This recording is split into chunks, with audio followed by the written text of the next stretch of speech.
Hello friends, again I am here with another session of IUPAC nomenclature. In the first session, we have discussed about alkanes, alkenes and alkynes and your alkyl groups. And in this session, we are going to discuss various organic compounds. What are their functional groups, how to write their molecular formula, how to write their structural formula. That is something very, very important. So here goes the screen. And I hope everybody is safe in this pandemic. That is something very, very important, children, which we need to take care. So here it goes. Your first compound, which we are going to discuss today, is your alcohols first. Now, in your alcohols, I always appreciate when the children make the footnotes or the roadmaps. So first is your functional group. That makes the learning easy and understanding also becomes very, very easy because it is something very systematic. So your functional group for alcohols is OH. General formula for alcohols is ROH. Yesterday I discussed that alkyl group will have always one vacant orbital. And in that vacant orbital, always your functional group will get adjusted and you will get the required organic compound. So this is the general formula. IUPAC name. Now, what is the full form of this IUPAC name? It is an International Union of Pure and Applied Chemistry. Now, IUPAC name is common throughout the globe. If you have to migrate to some other country for the studies, then it will never create a problem because you will be doing the contents of the same compound in that same nomenclature which you have done in your school days. So it will never create a problem, and that is the importance of this IUPAC name. And that is why the full form also says International Union of Pure and Applied Chemistry. So IUPAC name for alcohols is alkanol. OL is here, alkanol. Common name, few compounds are having, few compounds don't have common name. Here the common name is alkyl alcohol. Now let's take an example. Suppose I take CH3OH. Now for IUPAC name, you have to always count the total number of carbon atoms present in the molecular formula. In this molecular formula, the total number of carbon atom is 1. So your name will start from meth. So it is alkanol. So the IUPAC name will become methanol, and your common name alkyl alcohol. So because it is 1 carbon atom, so the alkyl group will be methyl alcohol. If I want the structural formula, as I mentioned in the previous session, that structural formula means that we have to show the bonds which are present in the compound.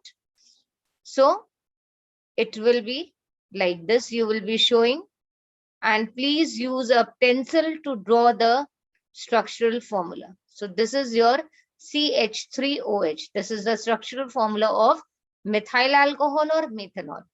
Now, suppose if I take another compound,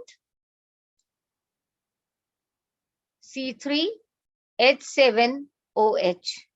Now, in the C3H7OH, there are total number of carbon atoms are 3. So the name will start from prop.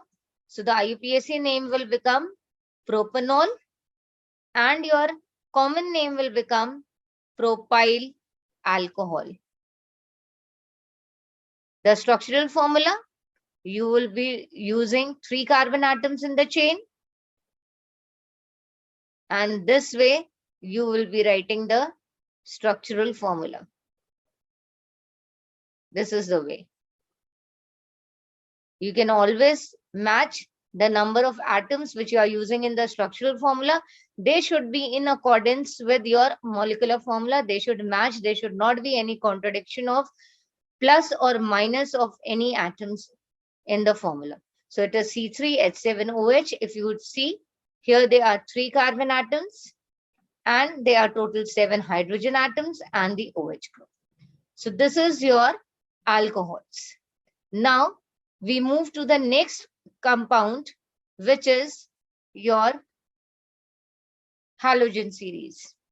Now in your halogen series, children, if we go as per the periodic table, then in the periodic table, your halogens are fluorine, chlorine, bromine, and iodine. But in your organic compounds, fluorine has been excluded. Reason being that your carbon is also electronegative and your fluorine is also electronegative. So both will have the same pressure to attract, same force of attraction to attract the shared electron pair towards themselves, which will result in the cleavage of the bond. Cleavage means breaking of the bond, which will release large amount of energy, which can be very, very fatal. So in your organic series, your fluorine is not a part.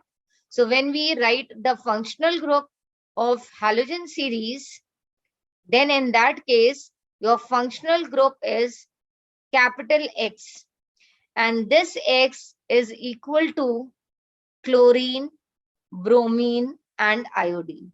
Fluorine is not a part of this X. If I talk about the general formula, then the general formula is Rx. Now comes the IUPAC nomenclature. IUPAC name for halogen series is haloalkane. Halo stands for halogen and alkane stands for the total number of carbon atoms which are present in the formula. Your common name is alkyl halide. Now let's do some examples which will make the things clear. Now if we talk about the example, then if I take C4H9Br, then in this case there are total 4 carbon atoms. So the name will start from but and the halogen is bromine. So the IUPAC name is haloalkane. So it will become bromobutane. In the same way, the common name will become butyl alcohol. If I take another example, C5H11I, then the IUPAC name will become idopentane because it has got total 5 carbon atoms and halogen is iodine. In the same manner, the common name will become, this is the IUPAC, common name will be pentyl iodide. Now if we discuss the formula, that how we will draw the structural formula. So for C4H9, there will be total 4 carbon atoms in the chain and there will be 9 hydrogen atoms. So this is the way of drawing the structure. So this is the structural formula for C4H9Br. If I talk about pentyl iodide or idopentane, there will be total 5 carbon atoms in the chain. The rest will be balanced by hydrogen, but then we need to keep the track of these hydrogen atoms that there should be only 11 hydrogen atoms in the series. So here it will be I. So this is the way of drawing the structural formula for idopentane. I hope both these compounds are clear to you all. So with this, we end the session here. In the next session, I will be discussing the IUPAC nomenclature of aldehydes, ketones, and carboxylic acids. I hope the session was fruitful. And as I always say that please practice. Practice always makes the person feels confident and you feel perfect. Perfection comes by practice only. So with this, we end the session. Stay safe and stay connected. Thank you.